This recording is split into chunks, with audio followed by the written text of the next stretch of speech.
À l'aéroport international président Modibo Keïta, ces 266 nouveaux rapatriés de la France ont été accueillis ce vendredi 15 mai 2020. Ils ont été soumis aux tests et seront confinés pendant 14 jours. Ils sont checkés et thermoflashés et ils sont directement orientés vers les différents hôtels.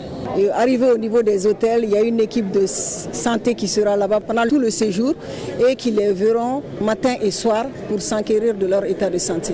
S'il y en a qui sont positifs, ils seront immédiatement pris en charge par nos services. C'est les Maliens qui étaient bloqués en France depuis plus d'un mois, pour 2 mois pour certains, qui sont arrivés aujourd'hui à Bamako. Le vol qui les a amenés, c'est un vol qui a été initié par les autorités françaises pour venir prendre les Français bloqués au Mali et les Européens bloqués au Mali. Ils nous ont montré la possibilité que les Maliens qui sont en France, si on veut, on peut les faire venir parce que l'avion devait venir à vide.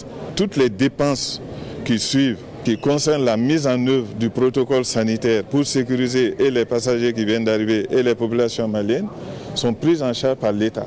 Ces rapatriés reconnaissent les efforts déployés par le gouvernement pour le bien-être des populations. C'est pour témoigner notre satisfaction à l'endroit du gouvernement malien en ce qui concerne cette mesure de rapatriement des Maliens qui étaient vraiment en détresse en France.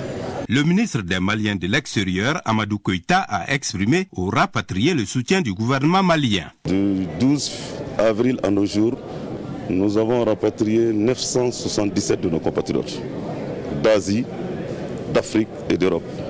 C'est 266 de nos compatriotes qui viennent d'être rapatriés de France, de la France.